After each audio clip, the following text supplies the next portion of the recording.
Back on the Sports Complex here on the Horn, playing some songs about working today because it's Labor Day week. So we're gonna play the Labor Day work songs all week long. Let's get to some of your texts. 512-337-3776 is the text line. 512-337-3776 is how you can text in. We did ask you about who your MVP was for game one. We did get a lot of Bert Auburn.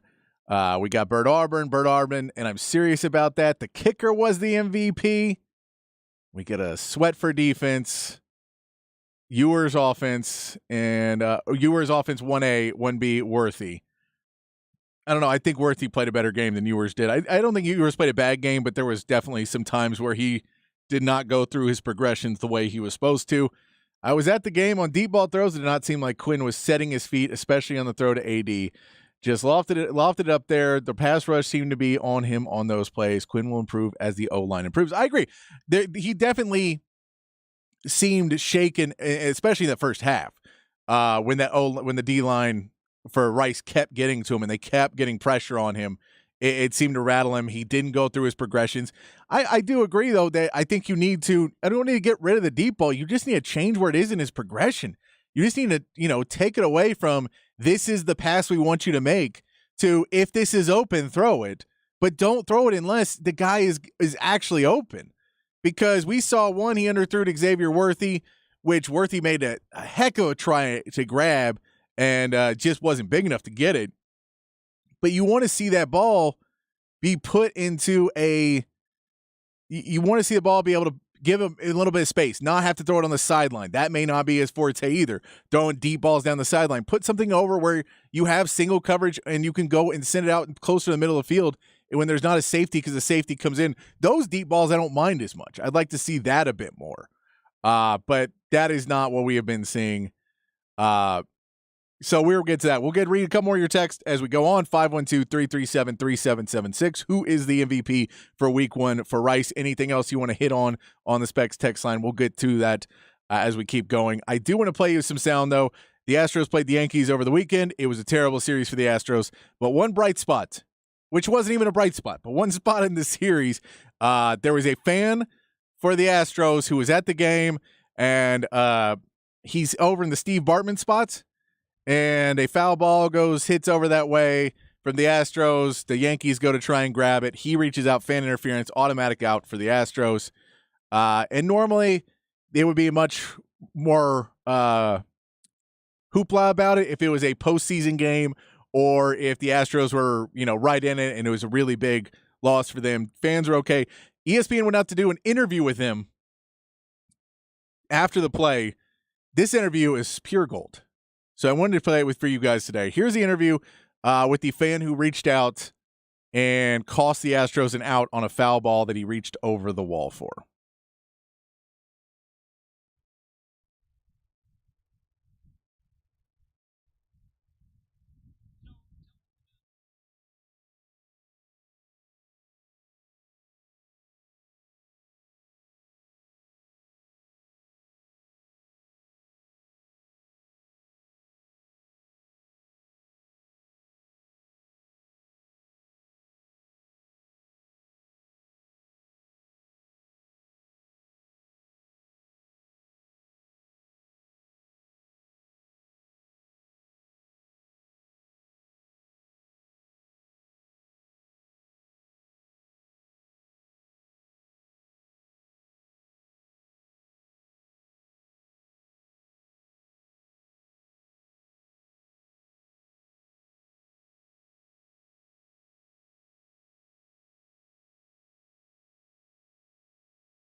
And I was enjoying the game. They wasn't even making it serious. That is a next level interview right there. Charlie Ray, we're going to be on TV.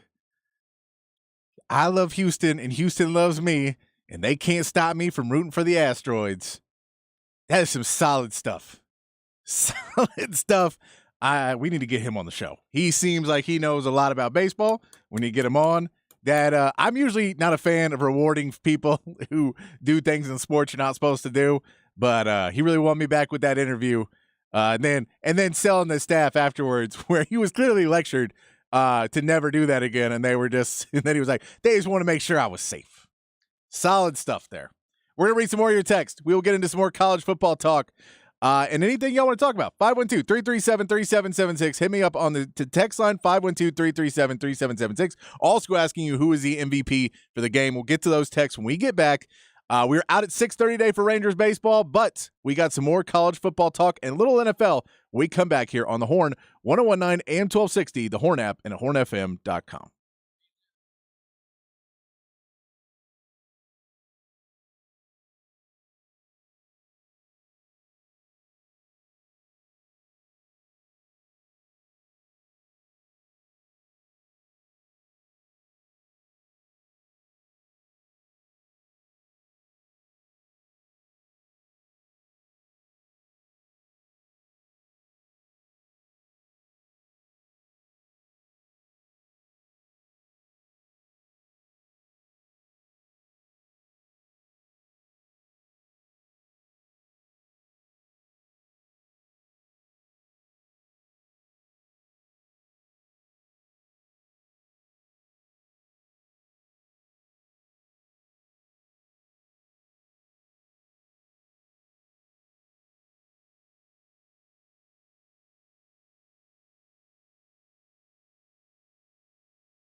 Hour 2 here on the Sports Complex. It's a short one.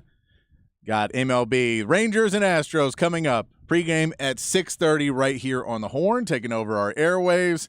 Nathan Eovaldi is making his comeback for the Rangers tonight.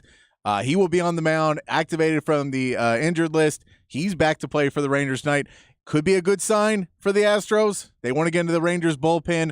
Eovaldi coming back off of injury will probably not pitch a ton of pitches. So if you can get to him a little bit, make him work a little bit, maybe you can get into this bullpen and get some runs for the Astros. Framber Valdez going for the Astros. He has been either amazing or terrible.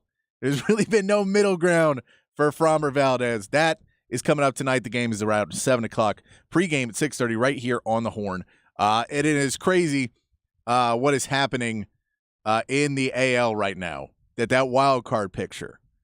That how close the Mariners, Rangers, and Astros are, but then the wild card, you have to knock one of those guys may not make the playoffs. Right now, they're all three in. If the Rangers are to lose tonight and the Toronto Blue Jays win, Toronto Blue Jays climb into that wild card, and the Rangers are not in the playoffs as of today. Now, that all changes, but you got to remember the Rangers have a hard schedule going the rest of this season. They play the Mariners, who are leading the division 7 times in the last 10 games. The Mariners played the last 10 games, 7 against the Rangers, 3 against the Astros. So much can change. Someone could run away with this division at the end of the season. But we will see what happens. That is just, it's crazy to watch what's happening in the AL West and the whole American League right now, with the Blue Jays also in that run. The Red Sox losing those games, the Astros kind of pushed them back a little bit, so they're not right in it. Specs text line is over. The text line's open, 512-337-3776. 512-337-3776 is the text line. We are asking you who you thought the MVP was on Saturday. We've got some different answers. A lot of love for Bert Auburn. He did have a good game. They did send him out for that super long field goal just to see if they could hit it, see if he had the leg. It would scare Nick Saban if he could hit it. He just didn't have enough, but it was a good kick. Look there. We get there was definitely 2 penalties that weren't called as well. We're talking about Quinn Ewers and that deep ball, and the debate now if Quinn Ewers can throw a deep ball, and Quinn Ewers, what if he does? And honestly, there was 2 camps coming out of this game. We saw somebody who said Quinn Ewers was the offensive MVP. There's people who thought Quinn Ewers had a really good game, and there's people that thought Quinn Ewers had a terrible game. I think the truth is somewhere in between. People want to love that Malik Murphy came in and looked. Malik Murphy didn't look that much better. He didn't really look any better than Quinn Ewers. He looks bigger. He definitely looks bigger, but I don't think he looked like a standout. Oh my God, this is the guy.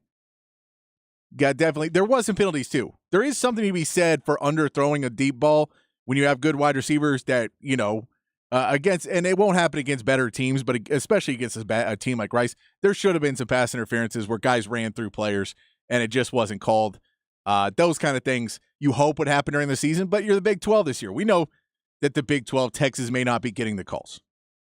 So you can't rely too heavily on that one. We got a text. Ewers is a good backup. Yeah. I don't know. I don't know. Whoever said that, Ewers is a good backup. Are you also a Cowboys fan? Do you hate Dak Prescott? Do you hate every quarterback except for like 4? Who's your best quarterback right now that you wish you had at Texas? I'm just curious. Because Ewers is not a bad quarterback. He's put into situations where he's, that O-line did not play well at all. And then you throw in the fact that Sark maybe asked him to do things that are not his expertise. He needs to be better next week, though. We all know that. And, of course, Bruce sent it in. Classic asteroids. Yes. Houston loves me and I love Houston, and they can't keep me from supporting my Astros, for rooting for my asteroids. That's a solid one. The asteroids. Charlie Ray, we're going to be on TV. It's just a great clip. It's just a really fun way for a guy to screw up a game. If you're going to do that, if you're going to screw up the game, don't try and be funny. Don't do it and then try and get on TikTok or whatever. I don't want to see that. But if you are just genuinely an insane person, go ahead. If you're that person, go ahead. A couple notes from around college football. If you got any takes from college football, any of these teams, any upsets, anything that you thought was big, hit us up on the text line, 512-337-3776. I'll try and get to them before we have to get out of here at 6:30. Of course, the biggest news, well, the AP poll came out. Let's just hit the AP poll quickly. Duke and Colorado get into the AP poll after their big upsets. FSU has moved all the way up to number 4 after taking out LSU. Texas does not move up in the AP poll. Still number 11, does not become a top 10 matchup against Alabama. That's not a problem. That's all for hype and whatever you want to put in the TV packages. I don't think it needs it. I don't think that matchup needs to be a top 10 matchup for everybody to know how important it is for both teams. For Alabama, this is, do you have a quarterback and an offense that can step out of how poorly you played last year, how you're going to be able to play this year? It's a huge matchup no matter what. You don't need the top 10 ranking. I know TV would have liked to have it, but Texas stays at number 11. LSU drops to 15. Clemson in the AP poll still in. Colorado versus TCU, of course, is a big story, though. It was a great way to kick off college football on a Saturday morning, tuning into that game, seeing Colorado come out strong. Shedeur Sanders, man. To watch a quarterback who's put into such a big position and put into a situation where all eyes are on him in the college football world. Everybody's watching what Shedeur Sanders is going to do, and so many people are rooting for him to fail. Now, a lot of people are rooting for him to win, too. But a lot of people are rooting for him to fail because of his dad, because of the entire situation. People don't like the transfer portal. For him to come out and play just a extremely consistent, solid game. What a game for Shedeur Sanders to play, and puts himself immediately in a discussion of a quarterback that you now have to plan for Shedeur Sanders and what his skill set is, because they basically said he's going to try and showboat us and they're going to try and do something big, and he just took what was given to him all game long. A thing that we've asked Quinn Ewers to do and Sark to do is take what's given to you. And if they throw over the top, just take what's given to you. That's what Colorado did, and it worked all game long. Travis Hunter has one of the best college football games on both sides of the ball that you've ever seen. And for TCU, you need to hit the reset button in Chandler Morris's brain. Say, forget about that game. We put you out there in the hype, and we unveiled we're in the college football playoffs last year. We did all that and all the hype and everything. Just forget about it. Reset. You're not as bad as you played in that game. But he did not look really good in that game. And a lot of worry if you're at TCU to turn this around and get back into it and not let that be a season-killing loss. It's only week 1. You got plenty of time to go. But you got to make sure that is not a something that sticks with you week after week after week. Colorado, North Carolina, and South Carolina have a game. The most shocking part about UNC and North Carolina being able to handle South Carolina, and it was a pretty close game for most of the game, and then for the first half at least, and then North Carolina starts to pull away, wins 31-17 in this game. And the amazing part is before this game, we know South Carolina had some real turnover problems last season, and Spencer Rattler's had some real turnover problems. And North Carolina's had a little bit, but not a bunch. And so you say if North Carolina wins a turnover battle, they win this game. They're the better team. They can win this game if they win the turnover battle. But, you need a turnover South Carolina because one of their major flaws is what you can do and take advantage of. They didn't turn South Carolina over once. They turned it over twice. Drake May, the Heisman candidate, throws 2 interceptions in that game. But they're able to stop South Carolina. The defense is able to play at a high enough level. North Carolina puts up 31, it should win you games if you're a quality football team. And Mack Brown becomes the first football coach to have 100 wins at 2 FBS schools. Great achievement there for Mack Brown. We see LSU and Florida State on Saturday night. Really a Jordan Travis coming out party for Florida State. This seemed like another one of the games. And there was a bunch of these games this weekend where it felt like one team wasn't prepared for the shot the other team was going to take at them. And I don't know how LSU and Brian Kelly are not ready for what's coming at them out of FSU. I don't know if they just really underestimated FSU that much, if they went so far into, and Sark talks about this. We'll play some clips from it tomorrow. But Sark talks about it. You got to work on what you're doing versus the game planning against the other team. And while that's a great theory, and while you need to do it for a part of it, until you're Georgia, until you're in the very front of the line, you always need to know, hey, man, we really need to game plan hard against this other team because there's going to be weaknesses. And if we can attack their weaknesses, we can't just say strength versus strength. We can beat every team in the country. I wish I wish everybody had that type of, that confidence. I wish everybody was able to, feel that they have the confidence in themselves and then deliver that, you put me one-on-one against anybody and I'll win. It's just not the case. And there's a reason why you haven't been winning all those games. There's a reason you haven't been the number one team in the country. And it felt like LSU walked into that game saying, if we do what we do, we'll win. And FSU came in and said, that's how we can beat Florida State, or how we can beat LSU. And Florida State came in with the right game plan, and LSU just tried to do what they did, and everything was blocked at every pass. Sark has that problem at times where he will get into his own head and say, if I call the perfect offensive game plan, it doesn't matter what they do. And then they stop it, and he has no retort because he didn't game plan the team enough. He game planned his own game. There's part of it that works and part of it that doesn't. And then last night we had Clemson versus Duke. And between Clemson and Duke and Colorado and TCU, we saw the best case for the transfer portal, and why, as much as there's so many problems in the transfer portal today of people transferring and not having a place to go, and there's a bunch of problems that need to be fixed.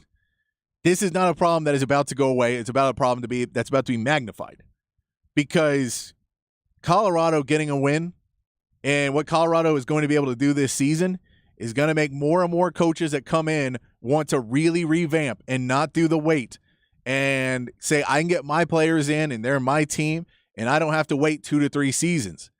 You don't have to do the slow build like Sark did at Texas to get to year 3 and then feel like you have your team. You don't have to do that. You can do the Deion Sanders overnight technique. And I heard him in pregame that he said, we only told 20 players. We told 10 to 20 players that they needed to go and the rest left, is what he said.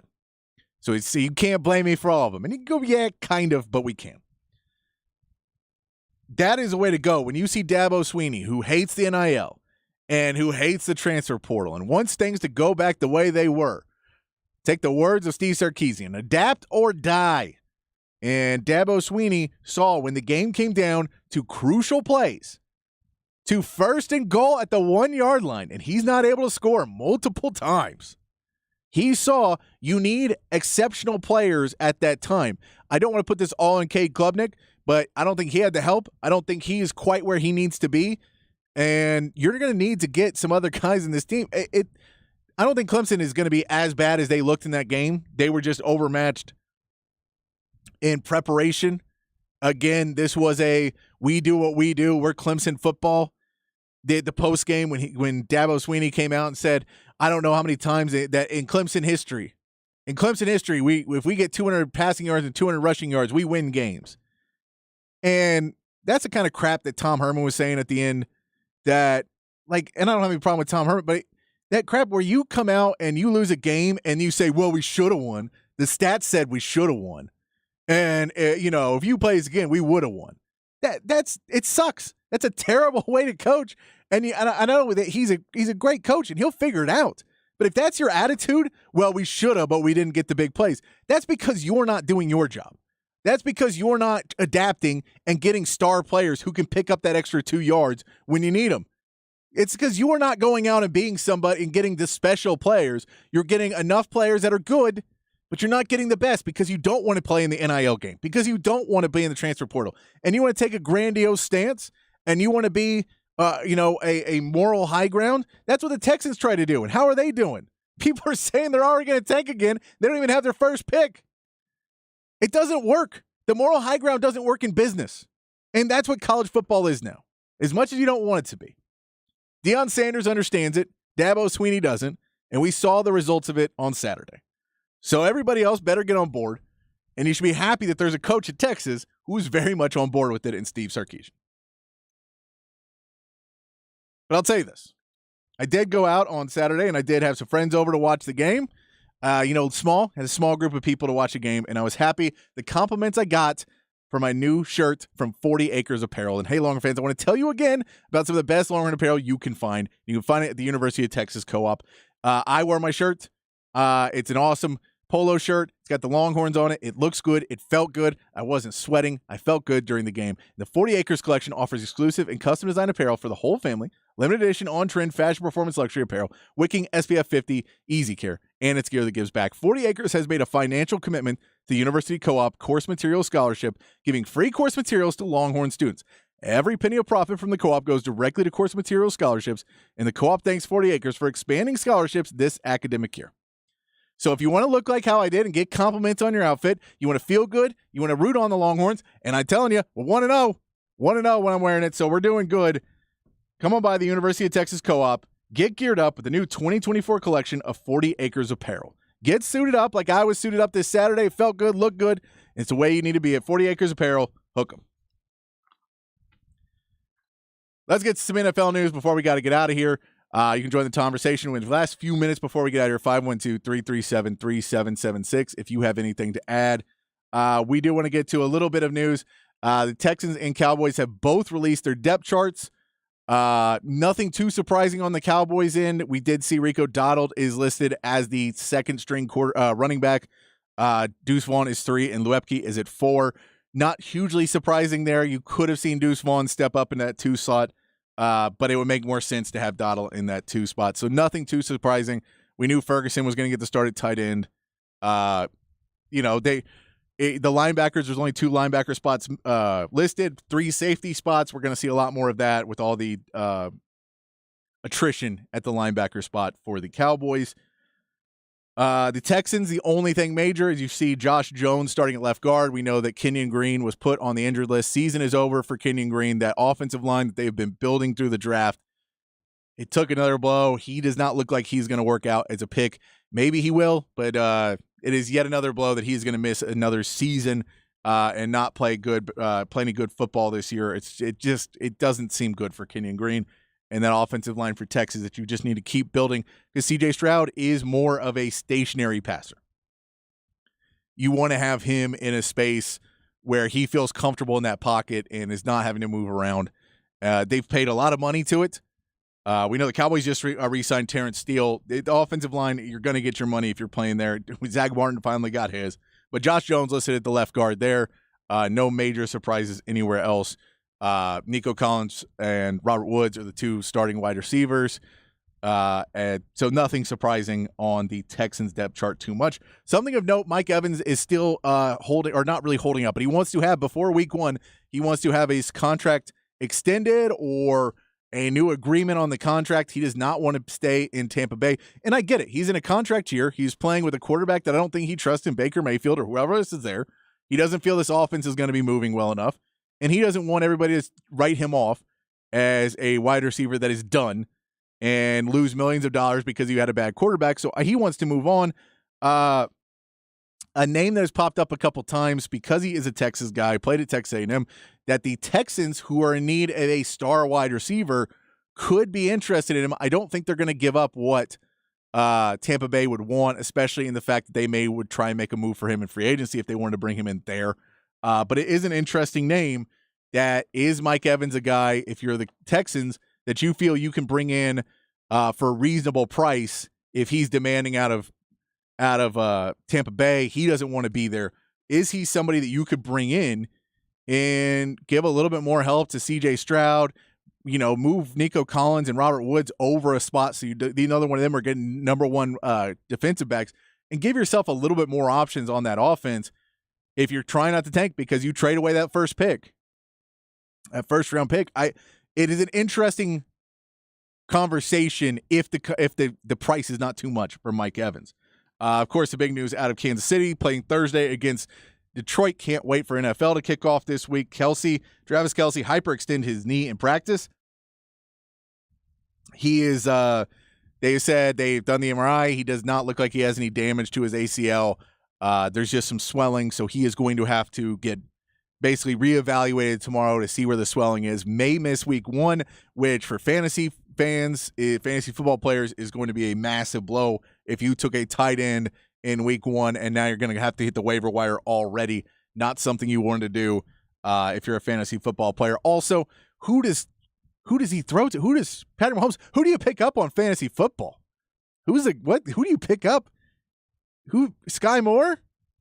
I mean, Kadarius Toney, we keep saying, but we don't know if he's going to be healthy. Who gets the receptions?